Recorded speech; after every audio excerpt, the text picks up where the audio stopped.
Good evening, and thank you for joining us for tonight's talk, Rethinking Objects, Knowledge, and Relationships at the Fowler Museum. We appreciate you taking a break from poll watching, and we hope this discussion offers an engaging and enlightening diversion from other events taking place this week. This evening's presentation is a collaboration between the Fowler Museum and the Waystation Initiative at the UCLA Coates Institute of Archaeology.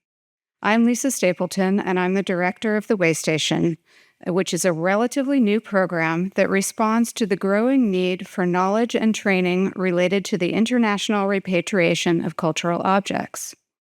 Over the past 2 decades, the discourse surrounding the ownership and curation of ethnographic and archaeological materials has shifted dramatically.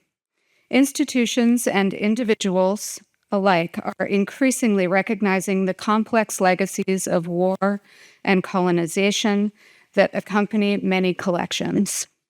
Each year, UCLA faculty and staff receive inquiries from the public seeking assistance in returning cultural objects that they have in their possession, and the Waystation can now provide that assistance. With support from 2 grants from the National Endowment for the Humanities, as well as funding from the Cyrus Tong Foundation, UCLA, and the Cress Foundation, the Waystation Initiative has launched a range of programs and resources. These include a graduate certificate program in cultural heritage research, stewardship, and restitution, which equips students with the skills necessary to lead repatriation projects. We also host several community engagement workshops each year, which we call Waystation Workshops, and we've developed a broad international network of stakeholders. Additionally, the initiative is working on new, shareable protocols and best practices for provenance research, collaborative custodianship, and the voluntary return of international cultural objects.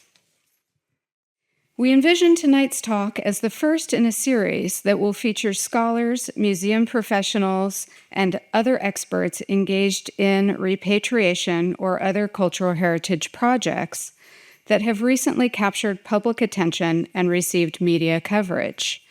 This series will provide a platform for a wide audience to ask questions and learn about the international collaborations and meaningful relationships forged through these projects. A prime example of a vibrant and effective repatriation program is the one established by our colleagues at the Fowler Museum. We are deeply grateful that they have agreed to share their experience with us tonight. Now, I'd like to invite our speakers to join us on the stage, and the director of the Coates Institute of Archaeology, Jason DeLeon, will introduce our esteemed speakers. Thank you.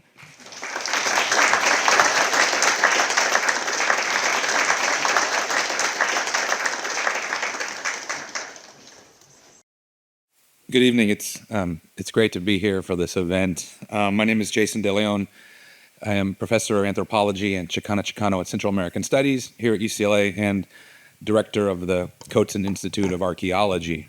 It is my great pleasure to introduce our speakers for this talk tonight. And part of it, I think, is not only as the director of the Coates Institute of Archaeology, where we are deeply committed to supporting work that can repair the damages and injustices done by looting, unethical research, and the overall colonial project that is deeply linked to archaeology, anthropology, and the museum. It's just really wonderful to be here having this conversation tonight. I hope it's one of many moving forward in collaboration with the Fowler. And I'll just say that my own relationship with the Fowler Museum really began partly in this room. So as an undergrad, I slept through a lot of classes in this room, or just rolled in rough shape at 8 a.m. classes after spending too much time out the night before. But one of the things that happened to me in this room and in this building was I started to learn about what was happening at the Fowler Museum, and I ended up I had a Getty internship working with a collection from West Mexico. And then I ended up working for several years with Wendy Teeter in the Archaeological Collections Facility on Fowler's NAGPRA initiative, which at the time was the most thorough, nuanced, and sensitive. And I think to this day, within the UC system, it is the model for doing repatriation and doing right by our indigenous community members, and just really taking NAGPRA seriously as an ethical commitment. And so I've always had a deep appreciation for the Fowler and all that it's tried to do in the last 20 to 30 years. So that being said, we're excited for this conversation here, and it's my great pleasure to introduce our two speakers here. Dr. Silvia Forni joined the Fowler Museum as Shirley and Ralph Shapiro Director in December of 2022. Before moving to Los Angeles, she served as Senior Curator of Global Africa and Deputy Vice President of the Department of Art and Culture at the Royal Ontario Museum in Toronto, which is where we all may be moving, depending on how tomorrow goes. Knock on wood. She is also associated with the Department of Anthropology of the University of Toronto as Associate Professor.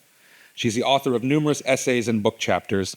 Among her recent publications is the volume Making History, Visual Art and Blackness in Canada, co-edited with Julie Crooks and Dominique Fontaine. Art, Honor, and Ridicule, Fonte Asafo Flags from Southern Ghana, co-authored with Doran Ross, and Africa in the Market, 20th Century Art from the Amred African Art Collection, edited with Christopher B. Steiner. And that book won the Arnold Rubin Outstanding Publication Award from the Art Council of the African Studies Association in 2017. And the prior book mentioned won the R.L. Shep Ethnic Textile Book Award from the Textile Society of America in 2018. Our other speaker tonight is Dr. Erica P. Jones, who is Senior Curator of African Arts and Manager of Curatorial Affairs at the Fowler Museum here at UCLA. Since joining the Fowler, she has curated many exhibitions, including Maleko Magosi, Bread, Butter, and Power, Inheritance, recent video art from Africa, and The House Was Too Small, Yoruba Sacred Arts from Nigeria and Beyond as co-curator. Jones is on the board of African Arts Journal and is co-chair of the Collaboration, Collections, and Restitution Best Practices for North American Museums Holding African Collections Working Group. Her publishing centers on colonial-era provenance and the arts of the Cameroon grass fields. Please join me in welcoming our two speakers tonight.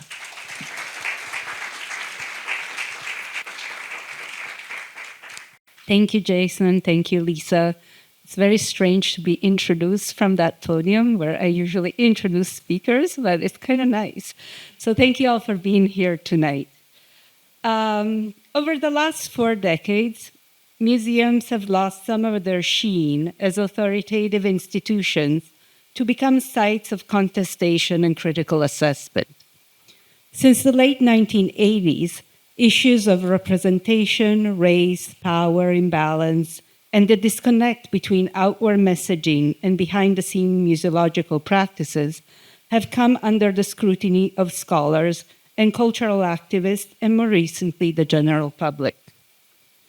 Once established and valued as sites of preservation and study of collections, engaged with history, but at the same time disconnected from the troubles of history, as Foucault would say, museums are now clearly seen as inescapably connected to the messiness of the world we live in and the questions that matter today. Whether we're addressing the past or the present, as museum professionals, we're called to respond to the issues of our time while also reflecting as self-critically as possible in our implication in the power dynamics that govern our world. Despite decades of work to change the museum, fueled by the public cry to decolonize, the structure of most museums remains steeped in Western epistemologies and hierarchies, and rest on profoundly unequal structures that are very difficult to dismantle. And dismantling without destroying is hard and difficult work. As a starting thought for our talk this evening, I want to spend a moment to stress the critical importance of the concept of undoing. Too often, as museum professionals, we're asked to talk about what we do in terms of successful projects, new ideas, and innovative practices. And tonight we will be discussing 2 instances that garnered the Fowler some really nice headlines. However, if we really want to address museum change, the work ahead is often not one of glorious achievements. Today, most of the necessary work we engage in seems to go in the direction of undoing the persistent structure and strictures that silently inform institutional culture and practices. Here, I would suggest we think of undoing as active, open-ended work that seeks to dismantle without leaving a void, to reconfigure and restructure in ways that are mindful and cognizant of the past, yet striving to actively make a difference in the future. This is long-term work that requires attention and self-reflection at every stage, work that acknowledges the fragility of success and the potential for failure, and is in many ways almost antithetical to the grandiose museological narratives of decades past. I see this process as one of ongoing care, aimed at incremental change rather than fast makeovers that do not alter underlying structures. So this approach to change may appear slow in the fast-moving society of the 21st century. And consequently, it can be really difficult to explain this to our students, to our colleagues, or even the social media critics who are always really clamoring for change. Yet, as evident from the proliferation of slow movements and approaches of the last 3 decades, slowness can also be a positive attribute that ensures more sustainable and overall better results. In the last 4 decades, museums all over the world had to reckon with their colonial pasts with different degrees of urgency. The understanding of the constructed nature of terms such as history, art, culture, universality, and preservation is something that has impacted multiple institutions in important and transformative ways. Yet, the process of undoing the theoretical foundation and power relations that made it possible for, as James Clifford has said, quote, one portion of humanity to select, value, and collect the pure products of others, end quote, is something that has proven harder to achieve than expected. In North America, repatriation, community engagement, and shared ownership have long been common museological language. Since the institution of the Native American Graves Protection and Repatriation Act, NAGPRA, in the 1990s, many museums have had to engage in the repatriation of ancestors and cultural belongings to the Native communities that are part of Turtle Island, known today as the U.S. While NAGPRA provides clear guidelines for community consultation and engagement for historical and more recent holdings, international collections acquired before the 1970 UNESCO Convention on the Means of Prohibiting and Preventing the Illicit Import, Export, and Transfer of Ownership of Cultural Property, if that's not a mouthful, fall outside the legislative framework binding museums. This does not mean that communities and governments have not been asking museums to return artworks looted, stolen, or sold under duress during the colonial period or other dramatic moments in history. The large encyclopedic museums erected in Europe's capitals as repositories of the treasures of their nation's empires have been fielding and dismissing repatriation requests since the late 19th century. Let's think of Italy's request for the return of artworks looted by Napoleon, or Greece's demand for the return of the Parthenon's frieze.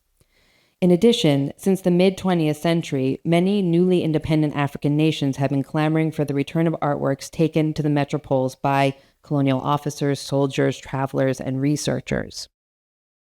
For decades, these requests and demands were, with few exceptions, met by deaf ears. In the late 2010s, brought a notable shift in perception and attention to the issue. On November 28, 2017, France's President Emmanuel Macron gave a speech in Ouagadougou, Burkina Faso, promising to make the return of African heritage possible. The French government commissioned 2018 report by Felwine Sarr and Bénédicte Savoy argued for the restitution of all stolen and pillaged artwork from Africa. Dan Hicks' much-cited book, The Brutish Museum, shone a light on a blatant episode of colonial violence that enabled many European museums to hold and display ancient treasures from Nigeria. Ariela Zulay brought the issue of colonial collecting to the attention of contemporary art critics, and Bonaventure Sobejeng Ndikum drew a compelling connection between the imperial appetite at the root of museums and contemporary discriminatory practices. And finally, John Oliver and Trevor Noah brought the question to the consideration of late-night audiences. While such arguments were not new, this time they appeared to gain unprecedented traction outside specialized disciplinary fields and garner political attention. In sequence, a number of governments such as France, Germany, the Netherlands, and Belgium, alongside academic and larger museums in the UK and the US, started taking concrete steps to make repatriation possible. Even Fowler, where these conversations had been ongoing for quite some time, and where we could rely on over 2 decades of careful and successful return of ancestors and burial items to Native communities, and an understanding and supportive university leadership, it took us a little while to figure out a proper process of deaccessioning that would enable us to approach international communities to discuss what we should do with items that we had identified as being collected in problematic circumstances. While our institution is much younger than the large encyclopedic museums in Europe, our foundational collection of 30,000 objects donated to UCLA by the Wellcome Trust is closely associated with the history of the British Empire, as it was amassed in the early 20th century with works acquired in the many regions controlled by Britain at the time. Though we had known the history of the Wellcome collection for our entire institutional life, the shift in perception of how these treasures could actually be something to analyze critically only started emerging in the last decade. In 2019, we received a year grant from the Mellon Foundation that allowed us to dive into the history of a portion of the large collection, looking for clues of the circumstances under which objects were acquired. The focus of this grant was to look at the African holdings from the Wellcome to probe what we could find about the history of these pieces, focusing on their making, use, collecting histories, and more.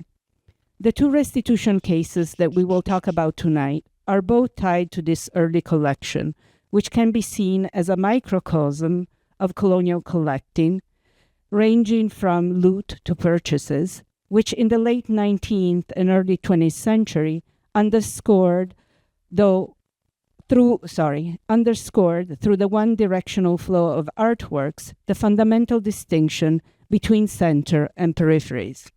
This distinction, which for centuries was rarely questioned within the arts and culture systems of Europe and settler colonial nations of the North and the South, has today become impossible to uphold as we witness the multiplication of global art centers and a renewed focus on heritage across the globe. Turning to our first restitution case, in February of this year, the Fowler returned 7 objects from the collection to the Asante Palace in Kumasi, Ghana. These objects were all taken during the 1874 Segrenti War by British forces, either as loot during the sacking of the Asante capital or as part of an extortionary indemnity that the Asante were forced to pay at the close of the war. The 7 objects consisted of, there we go, at the top, a sikamena, which is an elephant tail fly whisk, which is a symbol of the Asantehene, the king's authority, and the wealth of the Asante nation. Generally, they were exclusively the purview of the Asantehene, but in rare cases, he would give a very limited number of wealthy chiefs and individuals the right to have one as well. There were 2 repousse down at the bottom here, gold bracelets, which could have also been stool ornaments. Stools acted as thrones, still do.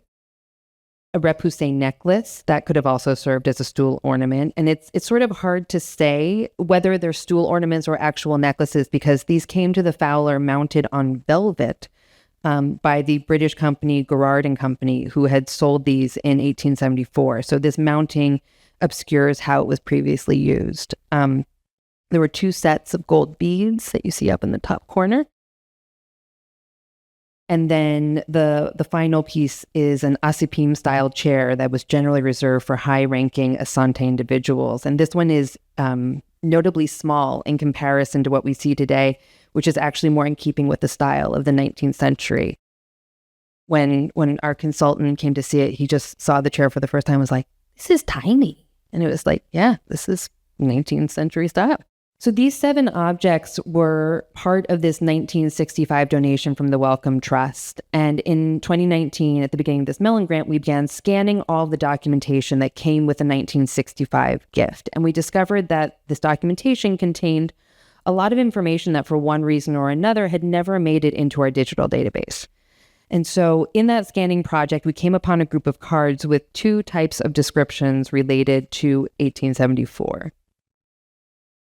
4 cards contained references to the looting in 1874, and these cards were incredibly specific. This one's a good example, where they name people and dates clearly. This information was passed down and documented and shared openly. And then there were 3 cards containing references to the indemnity payment. And I will say that the objects associated with these 3 cards also came with corroborating evidence to their role in the Asante indemnity payment in the form of the boxes that they came in that were clearly labeled Ashanti indemnity. This is what happens when you look at your collection. So thinking about the pace of such projects, and we were talking about sort of slow work, that we had this information, and then we spent multiple years doing extensive provenance research on each of these 7 pieces. And so with all of the information collected, all of them ended up with provenances that looked somewhat like this, where you had a list of possible, likely, confirmed individuals who had at least one piece in the chain of ownership as they moved from Kumasi to the Fowler. And so with all this information collected, we made the determination that these pieces should be returned to the Manchia Palace in Kumasi. The next step was finding a partner to help us with this, because we really couldn't do this on our own. And so I was introduced to Kwesi Ampene in 2021. Dr. Ampene is an African musicologist who currently teaches at Tufts University. You see him on the right in this photo. He's from the Kumasi area and has spent his career researching palace music and culture. And he guided us through all communication with the Asante Manchia Palace. His counseling was essential for many reasons. Most notably, he was better able to navigate the organization, setting up this initial meeting with the king that we had in 2023 than we ever could have been. He took into account how to schedule our arrival during a moment in the Akan calendar that meant the king would have the most time for us. And he guided us on gifts and compensation for palace officials we met with. So in July of 2023, Ampene and I met with the king, seen here, and his advisors to offer to return these 7 pieces. The Asantehene requested that we do our best to return the pieces around the 150th anniversary of their looting, which would take place in February of 2024. This gave us a very small window to accomplish everything we needed to do in advance, including finalizing our policy for deaccessioning with the university, arranging for shipping, and the big concern, receiving CITES clearance from U.S. Fish and Wildlife. And this was because one of the pieces is an elephant tail, which is elephants are a protected species, an endangered species. So these clearances can take months to procure, and we only had 6 months until departure if we were going to make the deadline that the king had requested. And in the end, we received our approval a mere 12 days before the crates were set to leave the Fowler. So, there was a lot of compulsive checking of email that happened in the days leading up. We arrived in Ghana on February 1st, and the crates were released from customs on Friday the 2nd. For logistical reasons, we could not take them to the palace in Kumasi that day. So instead, they were taken to a secure location, and the title was signed over from the Fowler Museum to the Manchia Palace Museum in a signing ceremony seen here. And getting to a point where we could sign title over was lengthy. Silvia jumped through more hoops than she would care to. We would be here all night if she told you all about it. to just to determine what amount of input the university wanted to have in this process, because our collection is actually owned by the UC Regents, and the determination by UC lawyers with contributions from administrators at the vice chancellor and dean levels, as well as input from the Fowler Museum staff, resulted in a process that now identifies a clear path for deaccessioning and return approval that has appropriate checks and balances. So on February 5th, 150 years to the day, when the pieces were looted from the palace, we left Accra, the capital, for Kumasi. Offerings were made before we left, what you see here, and we went in a convoy directly from Accra to the palace. When we arrived at the palace, attendants brought the crates in to open them before the Asantehene. In the moment, the Asantehene gave a brief speech and said, you can see the quote here, but I'll read it to you. "For you to agree to return it to us forever means that you are restoring our soul back. That is what it means to me today. It brings back the memories of that time. We've moved on and we have to celebrate with joy, but we cannot forget what happened to us." His statement was an important reminder. As much as this was a celebratory event, it was also a somber one that required reflection and in many ways necessitated the opening of old wounds that were more easily ignored before the objects returned. Finally, on the 8th, the palace held a durbar to commemorate the 150th anniversary of the Segrenti War. The solemn nature of the topic was reflected in the requirement that attendees dress in black. The crates were carried out, and the objects were presented to the Asantehene and his surrounding attendants, spokesmen, notables, and assembled people. In his speech before the Asantehene and the assembled palace and community members, Silvia spoke about the return, emphasizing this as an opportunity for ongoing collaboration. Shortly after we returned from Ghana, we were able to take some of the insight and learnings from this experience to other ongoing restitution conversations that were happening at the same time. The other repatriation event that we would like to highlight tonight is the return of 20 objects of significant cultural importance to members of the Warumungu community of Tennant Creek in the Northern Territory of Australia. This return has a different story from the one Erica spoke about, because it originates from the concerted effort of Aboriginal cultural activists who successfully created a government-funded infrastructure to bring back objects of cultural significance to Aboriginal communities in Australia. In this case, the Fowler did not initiate, but was called upon to respond to a request.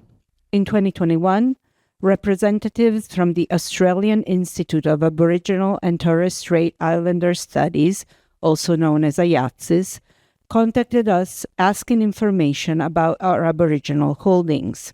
This started a dialogue that led to the identification of specific items of interest to the Aboriginal communities that they were working with. AYATSIS is an Indigenous-led agency of the Australian government dedicated to the recovery and promotion of Aboriginal culture. Within AYATSIS, the Return of Cultural Heritage program has been advocating with museums around the world to ensure the return of important historical pieces to Australia. AYATSIS researchers and leaders make a compelling case that, I quote, "The return of cultural heritage material promotes an equitable and inclusive approach to heritage preservation that centers the voices of First Nations peoples.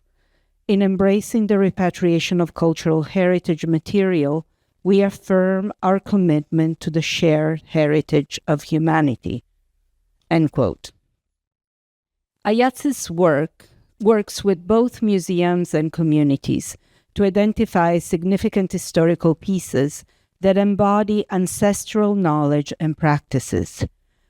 Through their work, they identified 20 Warumungu pieces that the community was hoping the Fowler would be willing to return to become part of the nascent cultural center that was being developed in Tennant Creek. 10 of the returned Warumungu objects in the Fowler collections were gifts from private collectors, while other 10 arrived via the Wellcome Trust. The repatriated objects include clubs, fighting picks, knives, sheets, adzes, and a hooked boomerang. Unlike the pieces that we return to the Asante, these works could not be traced to a specific episode of colonial violence, but were collected as part of the salvage ethnography ethos that often accompanied colonial attempts to erase the culture of indigenous communities. The Warumungu elders made a compelling case for the importance of bringing back these pieces that represented important and grounding ancestral knowledge to strengthen the awareness and pride of present and future generations. The handover ceremony that was held at the Fowler on July 24, 2024, was an incredibly moving event and a fitting culmination of 3 years of emails, Zoom meeting, in-person visits, research, and community outreach.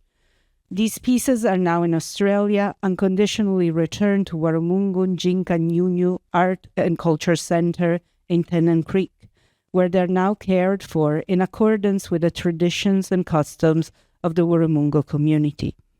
The Warumungu Restitution sanctioned the return of 20 objects, but it was also a step in the establishment of a new and different understanding of the importance of our holdings, not only as a representation of historical colonial spoliation, but as the starting point for a different future.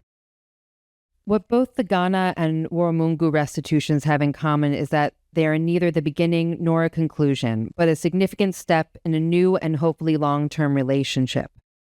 Building and maintaining these relationships has now become a fundamental part of our jobs as museum professionals, adding an emotionally tasking but also exciting layer to what we now understand to be our responsibility to collections care.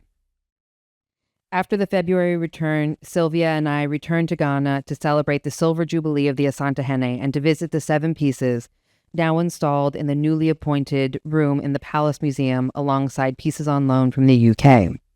In August, we finalized an MOU with the Palace Museum and the Kwame Nkrumah University of Science and Technology in Kumasi that will enable our partnership to strengthen and evolve as we think together about the importance of studying and displaying Ghanaian heritage in Ghana and the U.S.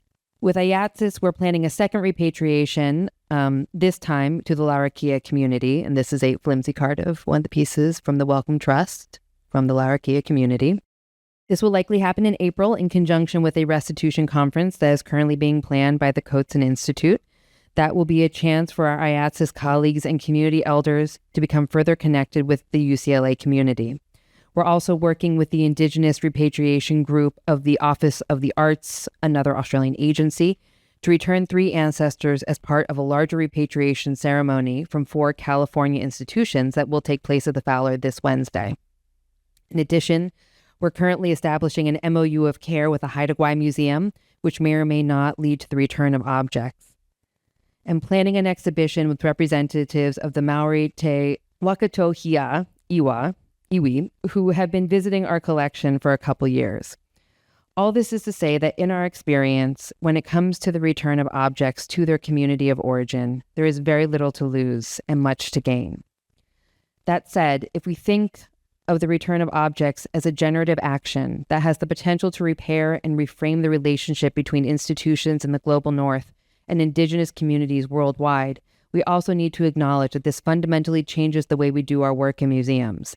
And it certainly did not make it easier, as we are constantly being called to imagine new ways of caring and sharing, undoing and restructuring.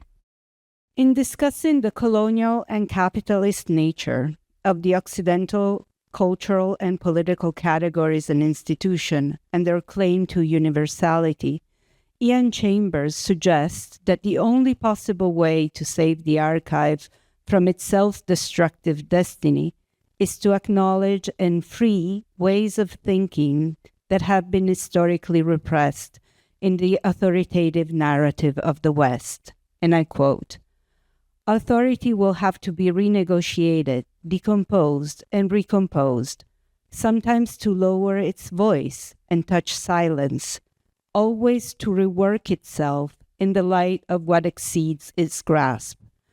This leads to unthreading the finely stitched web in which the political economy of capitalism, modernity, and colonialism have been so tightly bound in each other's trajectories. Cutting and undoing the stitches can hopefully suggest other and more sustainable configurations of time, place, and belonging, end quote. Chambers' idea of a decolonizing process that requires the cutting and undoing of the stitches composing the intricate web of coloniality enveloping museum is an inspiring metaphor for the slow process through which change may be achieved in museological practice. So to conclude, restitutions are more than exciting headlines.